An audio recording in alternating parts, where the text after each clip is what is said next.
So in the next couple of weeks, I'm going to be having a cardiac ablation. And to be honest with you, I've got a lot of concerns and questions and different types of things. And I met with my cardiologist yesterday. He actually answered a lot of those questions I had and put some of my concerns to rest. So I just wanted to share this video with you today in hopes that it might help somebody who's also going through something similar to what I'm going through. As some of you who follow my channel might remember, last Thanksgiving I took a trip out to see my son for Thanksgiving in Minnesota, and I ended up in the emergency room. I had to get a cardioversion, which is electrical shock to the heart, because they couldn't get my my sinus rhythm back, and I just was experiencing some very serious and strong complications, I guess you'd call it, or just really bad symptoms. Anyway, I've been back now for 4 months, and my cardiologist put me on something called, I think it's called Flecainide, and it's an antiarrhythmic. I already had been taking kind of a higher dose of Eliquis, which is a blood thinner, and a couple other heart medications. So I have a problem known as atrial fibrillation, and mine is with a rapid ventricular response, which means that my heart rate can go up sometimes as high as 300. And it's happened several times in the past. I actually had cardiac ablation, I believe it was 9 years ago. So 9 years, I really haven't had any problems with that. But I have developed some other problems. They're all electrical. I had to get a really good electrician for this. So I've developed something called an atrial flutter, as well as supraventricular tachycardia, which those are basically just long terms for an irregular heartbeat.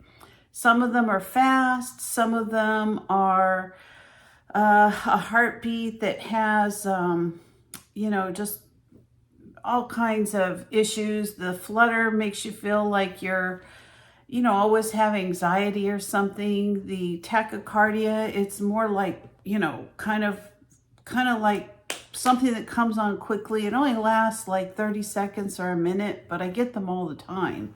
So to make a long story short, I'm going to be going through cardiac ablation again for the atrial fibrillation. Now, this will not cure it. It's like a stopgap.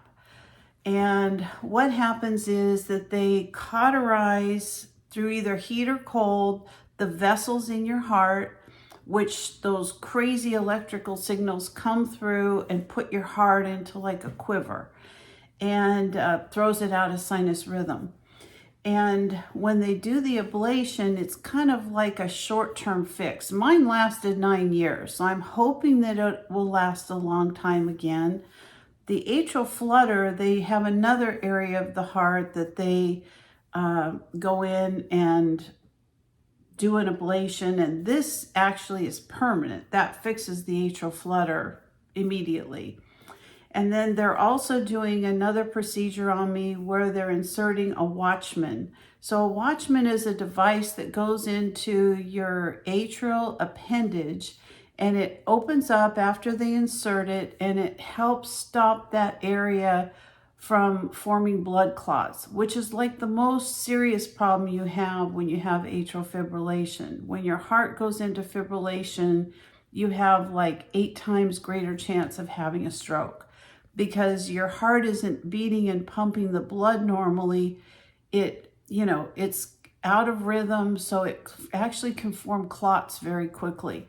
Those can go to your brain or your lungs. So because I'll be on blood thinners the rest of my life, and I did have a significant fall last September, if you remember that terrible fall I had, I'm going to be getting the Watchman. So within the next 6 months, I'll be off the blood thinners completely. So that's a big plus. 2 out of the 3 things are going to be completely fixed. The atrial flutter, the going off the blood thinners. Then it's just managing the atrial fibrillation. So the procedure that they do, they go up through your femoral artery in your leg. You usually have it done in the hospital in a cath lab. They go up with some kind of a tube, and after they outline all of your heart, they put you into AFib so that they can see exactly where those electrical signals are getting through to your heart. Then they go in and they kind of burn around those vessels, which creates a scar so those signals can't get through in the future. So it's really, I don't know whoever thought of this, but I've pretty much been symptom free for like 9 years, and I felt really great. It's been wonderful.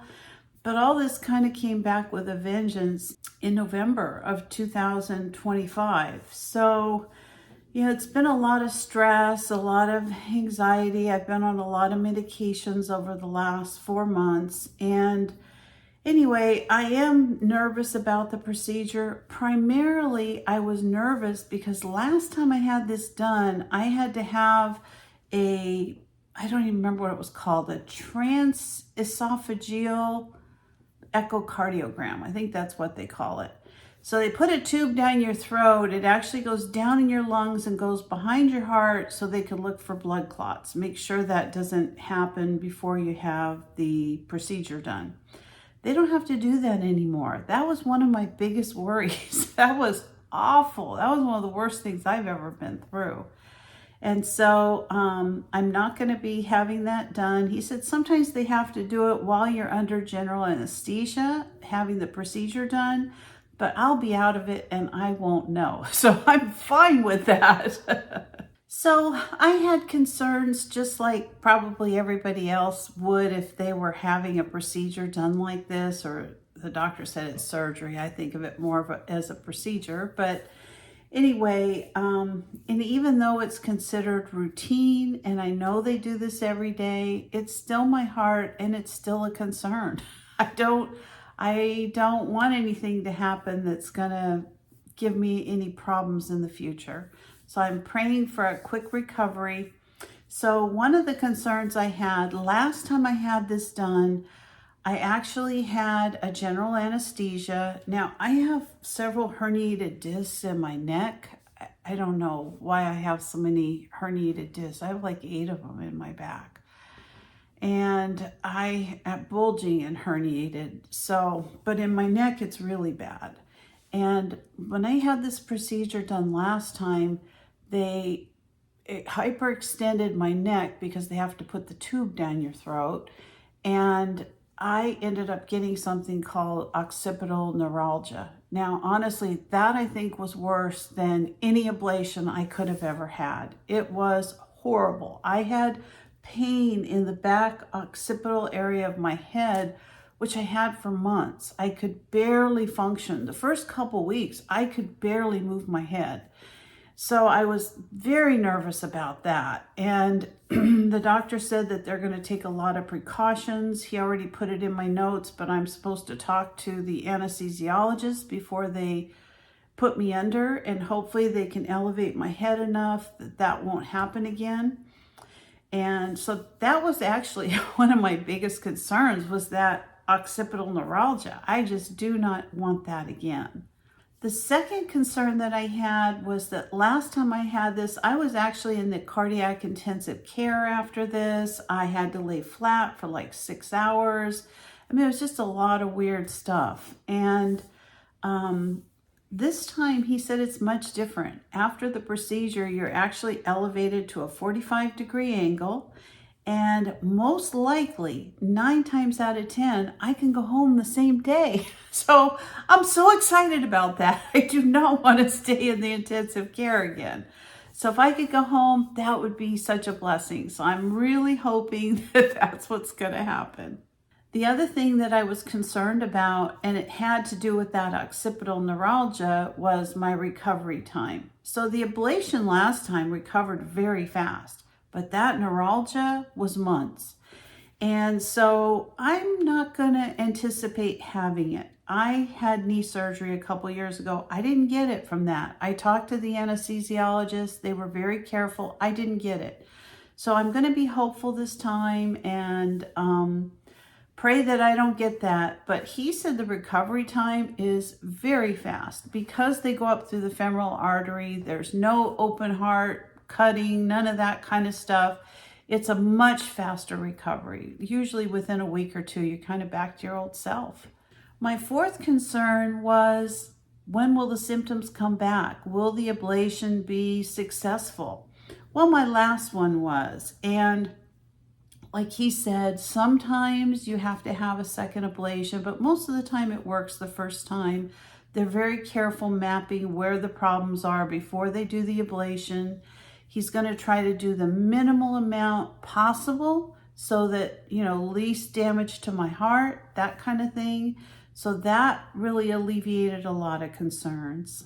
And then the fifth thing was just anxiety over the procedure itself. I do not have good veins in my arms. I don't know why. My hands, none of it. It's very hard to start an IV.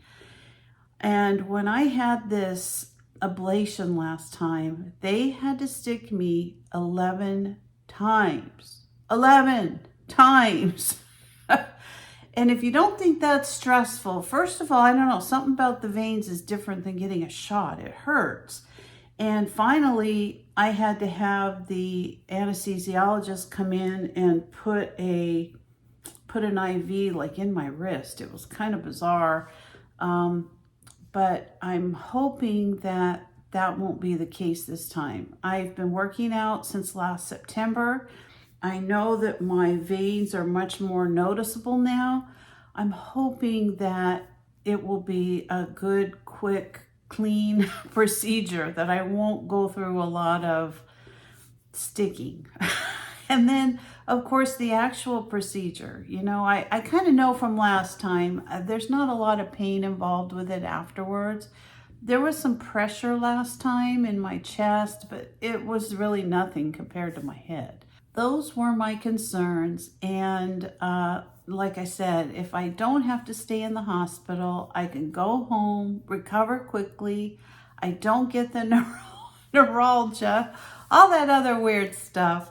I'm ready to get back to life. I really can't afford to be down for a couple months. I just don't want to be.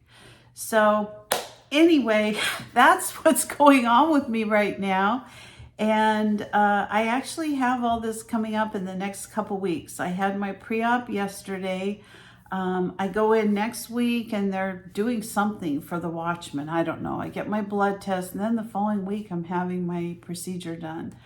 So bear with me. I don't know that I'm going to be able to get all the videos out that I normally do. I try really hard, but I've got a lot going on right now with all this, and then the grandkids on top of it.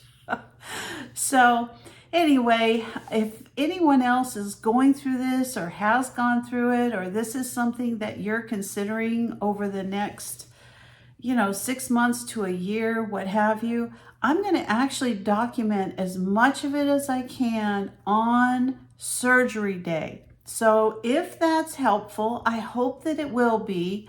I don't think I can really take my phone or cameras in while they're doing it, but I think I can get you some good information before and after. And anyway, that's my goal. That's what I'm going to do in a couple weeks. So thanks for watching, everybody. I hope this was helpful. I hope it, gave food for thought for anybody going through something similar right now. And I'll be making a video this afternoon on some soup that I'm going to be making. It's a creamy Italian meatball soup, so you don't want to miss this. I've had the flu for a couple of days, so I really haven't eaten too much, but I am going to have some soup tonight. Anyway, long-winded video. I hope you made it to the end. But anyway, thank you so much for watching. If you're not a subscriber, please consider subscribing to my channel. Give me a like, a thumbs up, or ring that bell for future notifications, and I'll see you next time. Bye-bye.